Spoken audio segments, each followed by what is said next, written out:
Welcome to Toy Business Unboxed, your gateway to the secrets of the toy industry. Here, Jason Shea, a toy entrepreneur and expert in the field. Every product we develop is really inspired by some of the real life experience that we have with our son. 60% of all toys last year were sold on Amazon, which is incredible. Be passionate about it because it's a road, it's a journey. Like when you have an idea that you think is like gonna somewhat like change the world, make things better, I'd say go for it. We'll guide you through the enchanting world of toy design, marketing, and manufacturing. Now let the unboxing begin. Hello, welcome to another episode of Toy Business Unboxed. Today we have a true fantastic guest, Tommy, and he is the mastermind behind Captain Fantastic, UK's #1 children's entertainment company with a background in acting and passion for making kids' experience unforgettable. Tommy has really turned his creativity into a thriving business that brings magic, laughter, and even mindfulness to children worldwide. From action-packed parties to picture books, music, and even a growing YouTube series, I think Captain Fantastic has been really redefining how the kids can engage with the entertainment. So, Tommy, thank you so much for joining us on the podcast today. Thank you. What an introduction! I'm gonna stick that somewhere, and just everywhere I turn up, that plays first. So, first of all, can you kind of share with our audience on what inspired you to start your business, doing what you do? It's funny how some businesses are very, they're thought through. You decide what you're going to do and then you go there. But this was just natural progression for me. I trained as an actor, and I did a lot of like pantomime, which is like children's theatre here in the UK. A lot of work in schools. And it was literally, I got asked to do a kids' party for a friend of mine. And then I was like, okay. And the show I did then is obviously nothing like the show I do now. But I was like, okay, I'll just play some games and run around. And it went really well. And then I thought, I could turn this into a business that could support my acting career. And I wanted to be the superhero that saved kids' parties. That was going to be the slogan at the time. Okay. And and it was a natural progression, really. And the company started 15 years ago, and it's probably a few years before COVID we franchised it, and that's when we took it seriously. Before that, I thought I was going to be a famous actor, so it was always I dipped my toe until I fully become a businessman. I think I was acting a businessman at first. I see. Thank you for sharing that story. And I know you have so many different projects that's going on as well. Can you kind of explain like your business model, how it works exactly? Because this is your business model very different than some of the other guests I have on the podcast. I think it's also part of the toys and game industry, but more on the real life interaction with the children. So for me, I want Captain Fantastic to be the UK Disney, the UK Mickey Mouse, or because I want that 360 experience where they can play with Captain Fantastic games, sing the Captain Fantastic songs, joining in one of our events, or we deliver a party. So I want for me, it's about creating experiences, and that can be done through toys, through music, through live shows. So I think as a performer and as a creative person, I just always look for opportunities to engage the audience more. And obviously children's our audience, and I think they're a fantastic audience and very engaged and very honest. So if it's rubbish, straight away. So I like the instant gratification you get from performing to children, and instant. If it's failing, you need to move quick. Our business, so fundamentally, we deliver kids' parties. That's what we do. Yeah. And we use our own characters. So Captain Fantastic is our superhero character. We have a science show, that's Dr. Zob. We have Pirate Polly is our pirate character, or if it's a male, doing it, Pirate Pete. And then we have Princess Aria. So these are our characters. And with those characters, we've created kids' books. We've got albums, and we've got a Captain Fantastic doll. So it's really, we want the kids to enter our world. And I think that's important with a brand, that you're not really using anyone else's, material to build your own. It always has to be focused around your world. And off the back of that, though, we work in a lot of schools. We do mental awareness days, and that's about mindfulness, confidence, community, resilience, kindness. And we try and teach children about big subjects in fun, magical games, workshop-based days. We have a road safety show. We have a British Science Week is big here, so we have science shows that we deliver in schools. And then we have seasonal. This is the whole business model. Then we have seasonal events, Easter, Halloween, and Christmas, and we do shows in local community centres. So people can come to us very cheap, rather than us we go to them for their kids' parties locally. And it's just us touching many bases where the children can engage in us. And then we have our YouTube show, and that's had millions of views. 30,000 subscribers and growing. I think it's a bit more than that now. And we release weekly content on that around our characters, really. And it's just growing the world of Captain Fantastic, so then we can reach as many children as possible. And we've franchised the model, so someone can run a Captain Fantastic children's party company in their local area. And we've set up in America with lots of problems. We can get to that later. Sure. Yeah, I think franchising is not easy. So that's also something I want to kind of pick your brain on. Like Really? when you decide to do the franchise, what are some of the things you consider before you decide to go down the franchising route? The reason we did the franchising, because we're based in London as our hub office, and then a 4.5 hour drive away is Manchester. Yeah. And that's like the next biggest city in the UK. So we've set up entertainers in Manchester, and then we run all these ads, but it takes like 6 weeks to 2 months for mums to they book in advance. So we've trained these entertainers ready to take these bookings, and then they're not getting work quick enough, so they leave. But then we've got these bookings that came in, and we've got no one to fulfill them, and I can't get there quickly because it's so far away. I'm already working here. Yeah. So it needs either a business manager there or a franchise, someone that owns the area, and they can run and manage and train people. And we went down the franchise route because they're more invested. But to have a successful franchise, you need to have everything processed, systemized. Yes. Yeah. And when we first started franchising, we wasn't, and we've learned a lot along the way. And setting up in another country, you need the CRM. You need to be able to do everything, and the system takes a lot of the heavy lifting. Whereas before we went to America, everything was quite manual, and our booking system was heavy. Whereas now we're trying to automate it, so a client can come on at 2 a.m. in the morning and make a booking because it links to our entertainers' calendars, and they don't even have to phone call or a person has to get involved. And that's when we'll go back and do America again. The heavy lifting, unless you're there, it's very hard to do it remotely.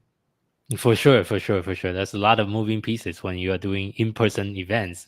Sometimes people couldn't show up, or they maybe change in the time and the date. So and this is a really hard thing about our business. It's children's party. To deliver it, the magic shows that we do, it's high skilled work, and it's very hard to have a high skilled end product. It's very hard to deliver en masse, and that's why scalability is quite hard when you have that. So it's our model's built around really training people to a high level, so they can be the entertainment. They can create and provide the entertainment themselves as well. And we flourish on that because we have like 2,000 5-star Google reviews in London alone. So we don't want to mess that up. Our brand and our reputation is everything. For sure. And you have entertained thousands of kids through your parties. What have you learned that has been truly able to capture the attentions that work well? The thing with children, every group of children is slightly different, but also a 5-year-old will like what a 5-year-old likes. So it's that thing of being very adaptable and moving quickly. The best advice I can give is, if a child is shy and quiet, you go to their level and then you bring up the energy. So if you're big and loud and they're shy, you'll ruin it. They don't want that. They'll get scared. They'll go within themselves. So you go down to their level and say, hey, it's your party. Have you had any presents yet? and you say, how old are you? 55? Wow, you look good for your age. All those silly jokes, or like high five, down below, too slow. But you go down to their level. But the opposite, if they come in crazy, super high energy, you have to match that energy and then slowly bring it down, talking quieter and slowing it down. Okay. And it's just really just playing like, it's being aware of what they're bringing, using that and then making it and then turning it in what you want them to be. Because you're controlling a group of like 30 to 50 kids. You can't really be a teacher. You want to be an entertainer, a teacher, and like, a parent to them. Because you want them to have fun, but you still also want them to listen. So it's juggling those hats really quickly. Yeah, and but also moving quick. So if a kid likes one thing, you stay on it. But if they don't, you jump onto the next thing. Because some kids love magic, some kids love games, and it's like knowing what they want really quickly. For sure. And based on your experience over the years, what do you think the parent nowadays look for in their, children's entertainment or in the party that you're hosting? How does that change over the years?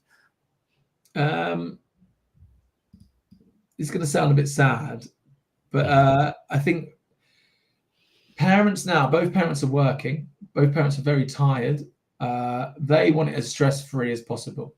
So more so, like back in the day, a mum would be hired, and then the mum might do the second half. They do a pass the pass or pinata, all that stuff. Whereas now it's like, here's the kids. Good luck. They want to be as hands off as possible. Yeah, they do. Yeah, and I think if both parents are working, they don't necessarily have the energy to manage, run, and learn how to, run a party themselves. So it's about giving it to the expert. And which is great for us because we prefer that anyway. But I think the parents are happy to go off into another room and drink more these days than they used to. That sounds a bit sad, doesn't it? But that's the truth. Well, it is what it is, and I think the whole idea is just as long as all the kids that is participating can have fun and really enjoy themselves. That is the main goal, right? Do you know what they don't want though is their kids to be on technology. They want it to be a moment where they're engaged and they're part of a group with their friends. And I think that's something we bring. We really capture their imaginations without screen time, and I think that's something the parents are very interested in now. Because I think also if you're both really tired, it's an easy option to give the iPad. So I think people are like, okay, what can we do that isn't that? So that's one positive thing, that there's an awareness of it, I think. I see. And one thing I think the company you stand for is very unique. Is I think Captain Fantastic isn't just about fun, but you also introduce mindfulness and well-being. Can you also elaborate on how you're introducing some of that through your effort? Well, it's funny that because I was working with a social enterprise and they wanted us to just deliver some some workshops, but on They was running a summer school, and in their summer school, it was like they was doing lots of different lessons. It wasn't one particular thing, and they wanted us to be a bit of light relief within the day. Yeah. But when we came there and we entertained, like the guy that ran the company was like, actually, they're more engaged in your entertainment than the education that we're doing. So if we can mix the fun and the education together, actually, that's when they're most engaged. Yeah. And it was really, so a friend of mine, his name's John. It was really him that sort of gave me the idea of mixing education and entertainment together. And I think for children, play, you learn your most skills in play, and that can be like socializing, learning to lose. All these like fundamental skills are learned from play. And I think as a teacher, you're like, oh, I've got to teach you this. Well, actually, no, I can show you this. And then you play around with it. And I think that's what we do really well. So I think just because I was very good at the entertainment side, the teaching side and the engagement level was always really high. So it was really easy to add those together. And then we went into wellbeing. One of my staff members has an SEN child, which is special educational needs. And now it's and disability. So it's SEND. And I think that just, there wasn't any SEN parties in the UK. So it's like, let's create one so everyone can have the opportunity to celebrate their birthday. And off the back of that, we just fell into well-being and wellness. And, it's a very anxious generation being born right now. And I think with COVID, we need to be more resilient to the world. And I think, I was just very intrigued with like how we can help that generation. And I think we've created some wonderful products, and we delivered them in schools through Magic and Game. Yeah, thank you for sharing that. And personally, as I share with you, I'm also very involved in the special needs with my, our own in-house toys brand. That's what we design. We design toys for kids with special needs. So I definitely understand, like, they sometimes is often overlooked. There's not a lot of special services that tailor to the kids, for example, on the autism spectrum or other condition. So thank you so much for doing that and helping our future generation. And I want to kind of also ask a follow-up question as far as you expand beyond just the parties, and you also have books and also music, even the YouTube series. I guess how do you incorporate all the different components into your business right now? So at the parties, we all sing our theme song. We've got like a theme song, and the kids dance to it. So it's just like it's just dropping little drops in the ocean, isn't it? Like, oh, here's a song. If you want to sing to it, it's on Spotify, and then there's 3 different albums as well that you can listen to. And at the end of the party, do you want to carry on the party? Feel free to watch our YouTube show. And it's just building that brand, because with a party, you only book it once a year, so it's not a product you sell again and again.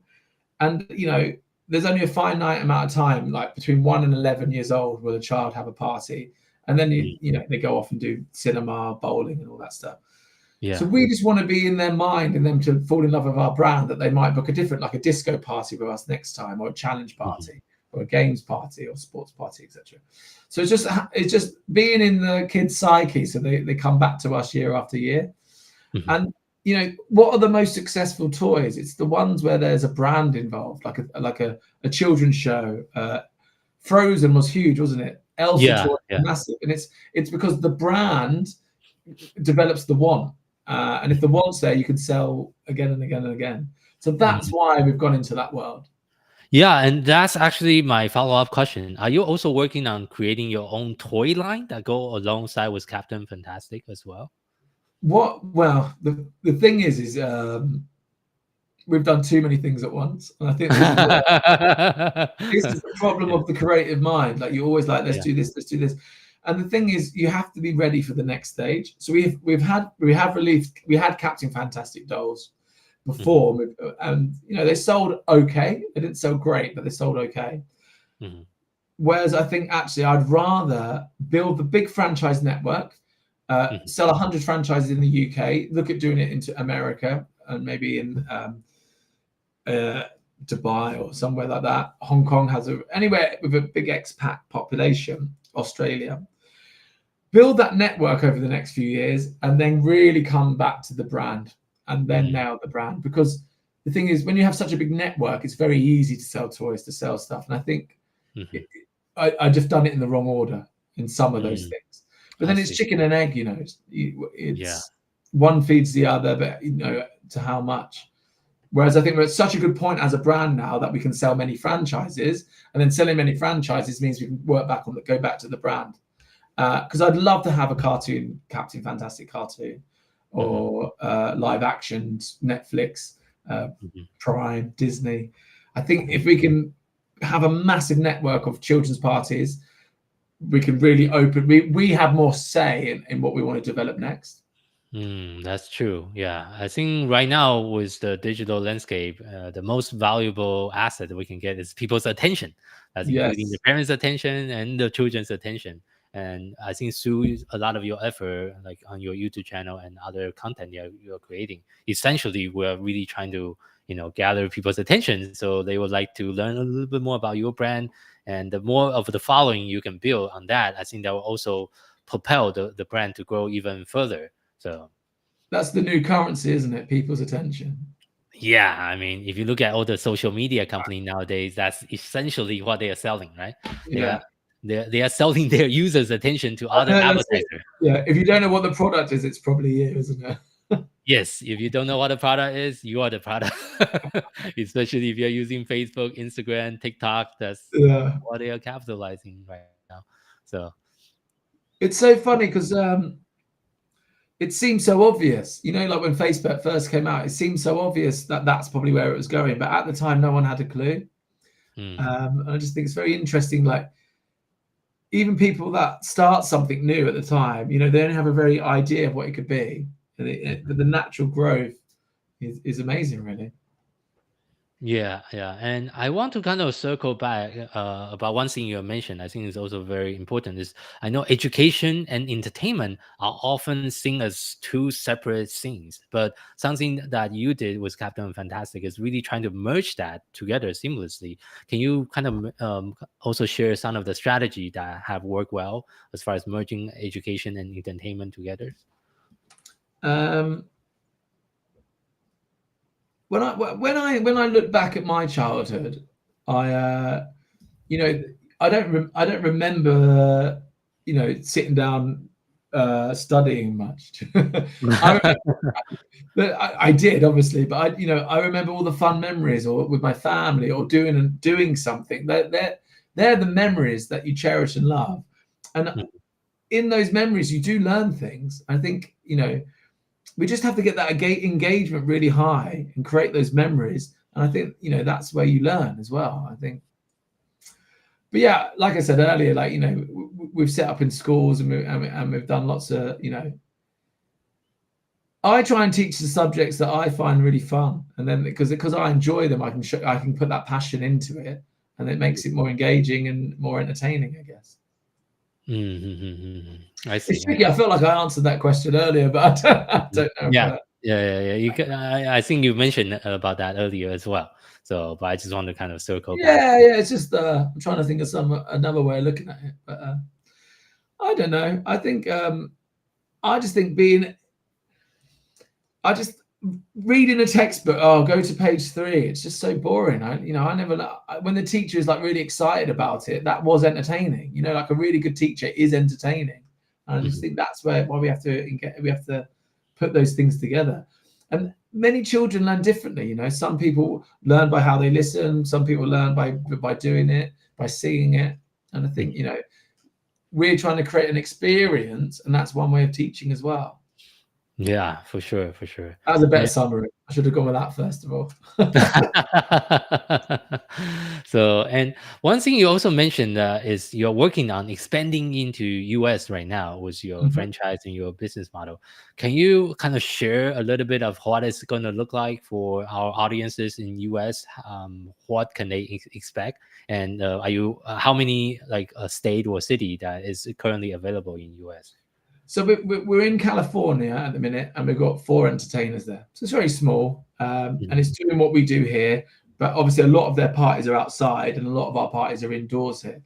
And a lot of people like to do it on the beach. So it's just adjusting slightly to be outside, using a lot more battery equipment rather than plug-in equipment. And then obviously, if you're on a beach, kids can run. So it's about creating having things that quickly get kids back, playing games that keep them together. So it's everywhere you go, there's going to be a little tweak of how you do it, but we're still delivering the same product. And I think why is McDonald's successful? Because at McDonald's, what you get at McDonald's wherever you go, you're not going for steak, you're not going to have it rare. Do you know what I mean? You're going for burgers, but the way you customize it is by adding fries, adding a milkshake, adding a coffee. And that's what, we're trying to get that formula in America. And I think what we've learned by going to America is that 5-year-olds want the same thing, but you have to tweak it slightly. Like we have a lot of jokes here that don't work for an American audience. But that's more for the parents anyway, because we try and entertain the whole room. So at the minute it's just learning a little bit of the nuance of each location whilst putting our formula on top of it, and then it's really it's making sure our website is the best website it can be for that location, and it serves that location different, because obviously the wording, the SEO all needs to be different for America. and then it's working out. We do so much work in UK schools. Then it's working out what's the American curriculum, so we can go in and tailor it to that. So it's just a little bit different. We thought we could copy and paste and take it to another country, and we realized we can't. There's quite a bit of nuances, I think. And also it's different from state to state as well. Exactly. But so what we need to do is learn, because we want to be able to do this in other countries, not just America, but is learn that is like what framework is needed and then what we put on top of it, everything, so we can do it quickly. Because everything is about doing it quick and doing it efficiently, because you don't want to keep doing the same thing again and again. And that, as a business owner, that's what irritates me the most, is when I'm doing the same thing again and again. Because if I can do it again and again, someone else can. So I should delegate that to someone else, and then I go and do the thing that needs to be done once, write out how it's done, then get someone else to do it, see if they can follow that. If they can't, then we have to relook at that procedure, get the procedure nice, give it to someone else, then do the next thing. Because if you're doing the same thing all the time in your business, it's not growing. Yeah, I agree. And I think actually one thing I want to add to that is for those kind of processes, when we also do some of the internal review, we're always looking at the processes and see if we can either eliminate it altogether, automate it, or if we could automate, then we have to delegate. That's kind of the 3-stage process we go through, because sometimes some tasks maybe doesn't even need to be done anymore. It's actually creating value. Why are we doing what we're doing? Because some other people has been doing it for years. Doesn't mean we should be keep on doing the same thing. So this is quite interesting actually, because if you don't give someone a job description, a very clear job description, they will make their day really busy. They will look so busy. Yeah.